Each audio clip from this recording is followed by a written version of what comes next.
New York's mayor has issued an executive order to deal with the immigration crisis, while New York's governor has already declared a state of emergency.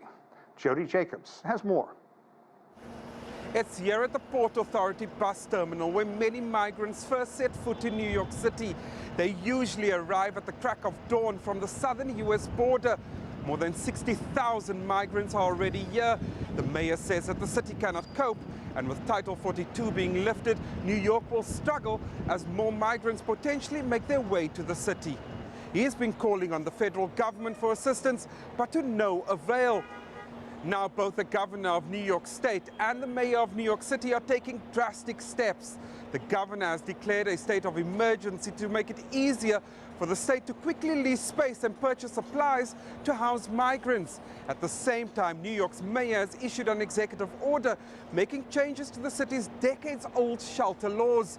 Eric Adams is suspending the rule that requires those seeking shelter to receive a bed within a certain period of time, or for that families get access to units with a bathroom, refrigerator and a kitchen. With adequate space to house the influx of migrants running out, City Hall is proposing the possibility of tents and small houses in Central Park. A police academy in Manhattan is already being used as a shelter to house migrants, but this comes with several security concerns. Some New York suburbs have also expressed their disapproval at the city's plans to send migrants their way. Jody Jacobs, CGTN, New York. And CGTN's Frank Contreras is just across the border from El Paso, Texas, in Ciudad Juarez, Mexico. And he's joining us live. Frank, I see you out there in that sun. It's been a long, hot day. Tell us what the situation is there right now. Yeah, hot and dry here, Sean. Across the river here from me, this is the river that divides Mexico from the United States. Across on the other side here, you can see a group of migrants, the vast majority of them coming in from Venezuela, also from Central America. And of course, there are strong economic incentives for them to try to make their way north into the United States. Remember, these are the locations in the world that were hardest hit by the pandemic. And of course, Venezuela's economy was already heavily damaged with inflation, some of the highest rates of inflation in the world. And so since 2015, we've seen 7 million Venezuelans leaving their country, and many of them heading north here. So across the way here, what we've seen is a large number of migrants all day long. They've basically turned themselves over to U.S. immigration officials, Sean. And what they're hoping to do is just simply be processed. And a lot of the migrants that we spoke with have the idea that they're going to be allowed free passageway into the United States, that at any moment now, once they enter the United States, their lives will begin to change. The harsh reality is that most likely the vast majority of them will end up being deported back to Mexico or other parts of Latin America. The Mexican government already making plans to receive some 30,000 migrants deported from the United States in the coming days. The United States government is going to be processing people as fast as it can, but as Benji has been reporting, the court systems, the immigration court systems in the United States, completely overwhelmed. And so the situation here is all about economics in a way, if you think about it. And we've seen so many people walking around carrying small children. So they're talking about the economics of their family situation, how to improve the situation that their children face, whether or not they're going to be able to get a meal tonight or a bottle of water. And that's what's taking place here in this border city and all along the Mexican side of the border. This is an election year, in 2024, I should say, an election year, not just in the United States, but also in Mexico.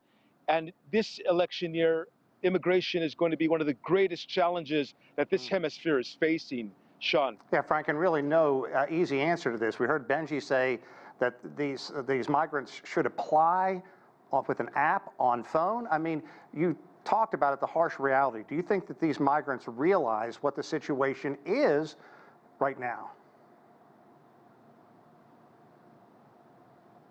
No, Sean, I'm sorry to say, I don't believe they understand what's happening.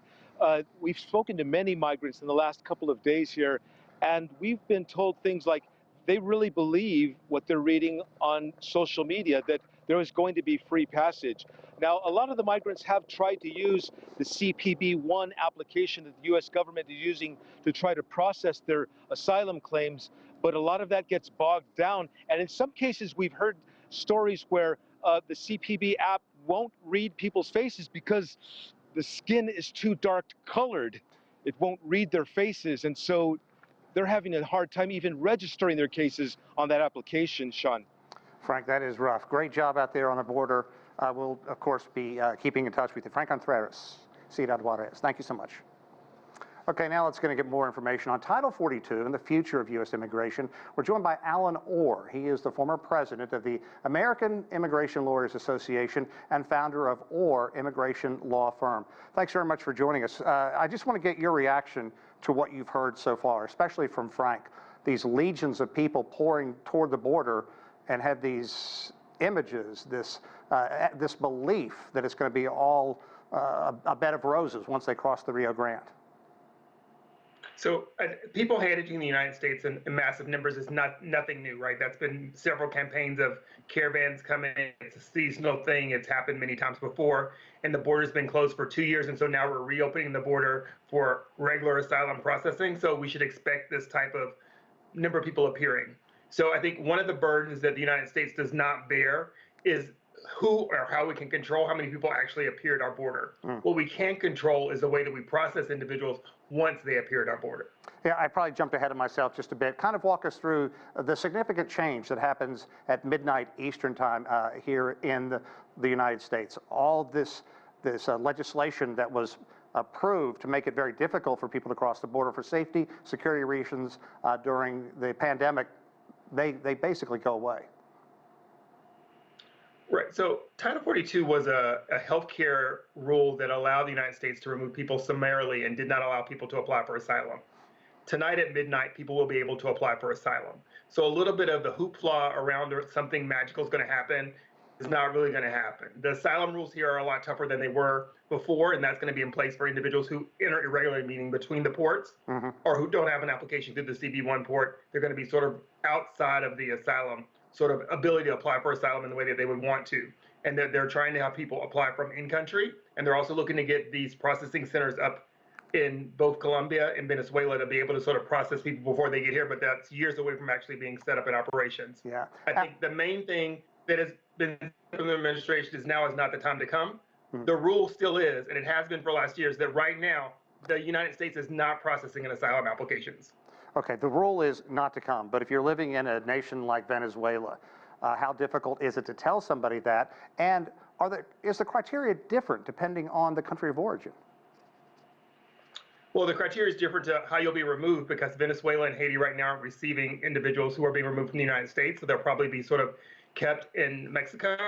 They're also setting up to detain individuals once they enter the United States until their cases are heard. So the message with regards to what's going on in Venezuela, while I understand it is a North America issue, it is not a centralized United States control issue, right? There's some levers we can pull that may be able to make our relationship with Venezuela better, but it can't make it worse. For years, actually, ever since I've been an immigration attorney, people have wanted to come to the United States from all over the world to celebrate what we have here. Allen, let's talk about how Texas, California, other states are dealing with this. President Biden has sent federal troops down there. These people are going to be simply overwhelmed. Yeah, so it is a difficult situation. So I think the one thing that we have to remove ourselves from is that this is going to be as orderly as we would like it to be, because it is somewhat of a rush situation for individuals who've been shut out for years.